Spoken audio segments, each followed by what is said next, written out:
সকলকে আমতা টিভিতে অনেক অনেক স্বাগত। এই মুহূর্তে আছি হুগলি জেলার একেবারে খানাকুল থানার অন্তর্গত শশাপোতা গ্রামে। প্রত্যন্ত গ্রাম, একটি গ্রামের জায়গা।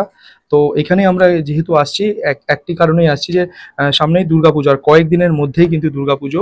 তো সম্পূর্ণ মহিলা দ্বারা পরিচালিত এই প্রত্যন্ত গ্রামে আমরা দিদির সাথে কথা বলবো কিভাবে তাদের এই ইনিশিয়েটিভ, এবং এত প্রত্যন্ত গ্রামে একেবারে আপনাদের রাস্তাঘাট দেখাবো, পাশেই নদী, দুধারেই কিন্তু নদী, একটি দ্বীপের মধ্যেই কিন্তু এনারা অনেক কষ্ট করে, অনেক নিজেদের সাধ্যমতো চেষ্টা করে কিন্তু এই পুজো পরিচালনা করেন। দিদি কি বলবেন? প্রথমেই আমি জানাবো আমতা টিভির ধন্যবাদ জানাবো যে আমাদের অত্যন্ত গ্রামকে ওনারা খবর পেয়ে ওনারা আসছেন আমাদের পুজো সম্পর্কে কিছু জানতে। সেটা আমরা খুবই গর্বিত, এবং তারপরেই আমরা জানাবো যে কত কষ্ট করে এখানের মহিলারা কাঁধে কাঁধ মিলিয়ে কিভাবে আমরা যে পুজো করি সেটা সকলের সামনে তুলে ধরার জন্য ওনাদেরকে অসংখ্য ধন্যবাদ জানাই। আমাদের গ্রামের পুজোটা বিগত 19 বছর ধরে হচ্ছে। প্রথমে পুরুষ কমিটি ছিল, পুরুষ কমিটির পরে আমরা বিগত 7 বছর ধরে এটা মহিলা কমিটি হয়েছি। এই মহিলা কমিটি হওয়ার উদ্যোগ একটা কারণেই, সরকারি অনুদানটা আমরা যাতে ছিনিয়ে নিতে পারি, সেই কারণে আমরা মহিলা কমিটি হয়েছি। কিন্তু মহিলা কমিটির সাথে সাথে পুরুষরা আমাদের হাতে হাত মিলিয়ে সমানে সহযোগিতা করেন। আপনারা কি অনুদানটা পান? হ্যাঁ, আমরা এই 7 বছর অনুদান পাচ্ছি। এই প্রত্যন্ত গ্রামের মধ্যে এত কিভাবে কি সবকিছু অ্যারেঞ্জ করেন, কি ম্যানেজ হয়? আমরা তো একদম একটা বদ্বীপের মধ্যে বাস করছি, সেই জায়গায় দাঁড়িয়ে পুজোটাকে করা খুব আমাদের দুষ্কর ব্যাপার, কিন্তু আমাদের যে একতা আছে সেই একতা থেকে আমরা কিন্তু সব কঠিন কাজকে আমরা সহজেই কিন্তু সহজ করে নিতে পেরেছি। যেমন ঠাকুর আনা, ঠাকুর তো আমাদের এই বদ্বীপে এসে কোথাও কোনো কারিগর এসে ঠাকুর তৈরি করে দিয়ে যেতে চায় না। সেই জন্য আমরা ঝিকিরা, কোনোবারে জয়পুর, এইবারে যেমন আমরা জয়পুর থেকে ঠাকুরটা আনছি, ঝিকিরা জয়পুর। হ্যাঁ, আমতা ঝিকিরা জয়পুর, ওখান থেকে ঠাকুরটা আনতে হয়। ঠাকুরটা আনাটা খুব দুষ্কর ব্যাপার। এখানে কোনো সময় নদী বাঁধ ভাঙা থাকে, কোনো সময় ব্রিজ থাকে না। ব্রিজ না থাকলে আমরা নৌকার মাধ্যম আমাদেরকে অবলম্বন করতে হয়। আবার যখন ব্রিজ থাকে তখন আমাদের 3 চাকা গাড়িগুলো নিয়ে আসতে হয়। কিন্তু শুধু তাই নয়, রাস্তাঘাটের পরিস্থিতি এতটাই যে খারাপ যে ঠাকুর আনতে অনেক সময় ঠাকুরের ফাট ধরে যায়। তখন আমরা এখানে এসে তাদের ঠাকুরের সাজ পুরো নষ্ট হয়ে যায়, সাজ পোশাক। এখানে এসে আমাদেরকে আবার নতুন করে সাজিয়ে গুছিয়ে নিতে হয়। শুধু তাই নয়, এখানে একটা বাজার হাট নাই। বাজার হাট করতে গেলেও সেই ঝিকিরা, নাহলে আমাদের যেতে হয় রাজহাটি। এবার বেশিরভাগটা ঝিকিরা থেকে আমাদের সব বাজার হাট, ঠাকুরের সমস্ত কিছু ফল পাকড় থেকে সমস্ত কিছুই করতে হয়।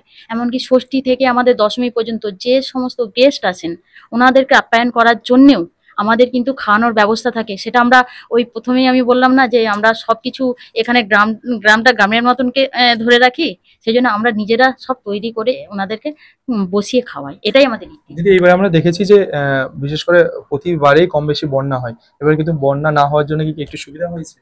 সুবিধা বলতে বন্যা হয় না, মাঠের ফসলগুলো হয়তো বেঁচেছে, কিন্তু সুবিধা কিছু নাই। অতিরিক্ত বৃষ্টির জন্য রাস্তাটা খুবই খারাপ হয়ে গেছে। তাতে আমাদের ক্লাবের ছেলেরা অনেকটা রাস্তাটা কোদাল ধরে, রাস্তাটা মাটির রাস্তা যেহেতু, অনেকটা ড্রেসিং করে আসছে। তার ফলে অন্তত গাড়িগুলো রাস্তার জন্য কি আপনারা কোথাও জেলা পরিষদে বলুন, বিধায়ককে বলুন, বা বিভিন্ন জায়গায় কি আপনারা আবেদন জানিয়েছেন?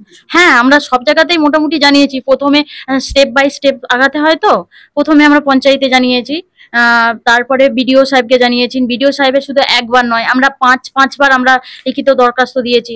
দুয়ারে সরকারে, এখানে পাড়ায় যে সমাধান, দুয়ারে সরকার পাড়ায় সমাধান, যেটাই আমাদের পাড়া আমাদের সমাধান, ওখানেও আমরা পেপারস জমা করেছি। আচ্ছা, তারা কি আশ্বাস তো এই কিছু ফল দেখলেন যে হ্যাঁ করছেন? 87 বছর 78 বছর ভারত স্বাধীন হয়ে গেছে, আশ্বাস তো মনে হচ্ছে দিয়ে দিয়ে আশ্বাসের বন্যায় ভেসে যায় আমাদের। শুধু আমরা শেষকালে কি দেখি, আমাদেরকে ভোট দাও, আমরা তোমাদের সাহায্য করব, এইটুকুন বলেই আমাদের কাছ থেকে নিয়ে যায়। কিন্তু ভোটটা মিটে যায়, নেতা নেত্রী সবাই আউট হয়ে যায় এখান থেকে, তাদের মুখ আর দেখা যায় না। না। আচ্ছা, এমনি ধরুন এখানে মানে স্বাস্থ্যের ক্ষেত্রে বলুন বা স্কুলের দিক থেকে বলুন, এই দিক থেকে কি হয়? এখানে কোনো স্বাস্থ্য কেন্দ্র নাই। এখানে গর্ভবতী মায়েদেরকেও খুব কষ্ট করে স্বাস্থ্য কেন্দ্রে যেতে হয়। সব থেকে বড় প্রবলেম এইটাই আমাদের। আর স্কুল, এখানে কোনো স্কুল নাই। এখান থেকে স্কুল যেতে হলে ছেলেদেরকে নদী পার হতে হয়। কোনো সময় নদী রাস্তা দিয়ে যেতে যেতে সাইকেল থেকে নদীতে পড়েছে, এমনও রিপোর্ট আছে আমাদের কাছে, বা আমরা নিজেরা বাঁচিয়েছি এমনও আছে। সব ছেলেরা তো সাঁতার জানে না, তাদেরকে সবসময় লোক পড়ে যায় বলে তাই বাঁচাতে পারে, নাহলে একটা দুর্ঘটনা হয়তো হয়ে যেতে পারে। আচ্ছা দিদি, আর এই পুজোর জন্য, বিশেষ করে পুজোর জন্য যে এত সরঞ্জাম করলেন, এত কষ্ট করলেন, আগামী দিনেতেও কি আপনাদের এই যে একা মানে এই যে সকলের যে একত্ববাদ বা সকলে যে এই যে চেষ্টাটা করছেন, এটা কি চালিয়ে যাবেন? হ্যাঁ, বিগত 19 বছর ধরে যেহেতু এই ট্র্যাডিশনটা হয়ে আসছে, আপাতত আমরা চেষ্টা করব নাই, আমাদের বিশ্বাস ভরসা সবাইকে নিয়ে এইভাবে আমরা কিন্তু চালিয়ে যেতে পারবো। আপনার নামটা দিন। আমার নাম প্রার্থনা রং জেলে। আপনি এই যে শোষাবত সার্বজনীন দুর- মহিলা দুর্গোৎসব কমিটির একজন আমি শোষপতা পূর্বপাড়া সার্বজনীন দুর্গোৎসব সমিতির সভাপতি। ধরুন অনুদান তো এই কয়েকদিনই চালু হয়েছে, এর আগে আপনারা কিভাবে ম্যানেজ করতেন? অনুদান থেকে কিছুদিন হলো চালু হয়েছে, 7 বছর আমরা অনুদান পাচ্ছি। তো এছাড়াও আমরা আমাদের কমিটির মেম্বাররা সবাই সকলে ওই যে যার সামর্থ্য মতো 500 টাকা করে চাঁদা দিই, কেউ 200 কেউ 300 এরকম করে দিয়ে আমরা আমাদের পুজোটা চালাই। কিন্তু শুধু তো সরকারি অনুদানে আমাদের পুজো চলবে, পুজোটা হচ্ছে না ওতে। মানে এত দিনকে দিন এতই খরচ বেড়ে চলেছে যে শুধু পুজোর অনুদানে আমাদের হচ্ছে না, সেই জন্য আমাদের 500 টাকা করে কমিটির মেম্বারদের সকল সদস্যদের ফেলা হয়, সবাই চাঁদা দিয়ে পাড়া কালেকশন করা হয় করে। আর পুজো নিয়ে যে যা সমস্যা আর পুজো নিয়ে কি বলবেন? বিশেষত্ব যে আপনাদের এই ইচ্ছা আছে বা এরকম আছে, পরিস্থিতি অনুযায়ী করতে পারছেন না, বা আপনাদের আগেও ভবিষ্যতে কি পরিকল্পনা আছে যদি বলেন? আমাদের ভবিষ্যতে আরো কিছু করার ইচ্ছা আছে, যদি আমরা মানে আরো যদি কিছু মানে এগোতে পারি, আমরা একটু রক্তদান শিবির করব, যাতে আমরা মানে সবাইকে আমাদের ব্লাড কিছু জায়গায় পৌঁছে দিতে পারি।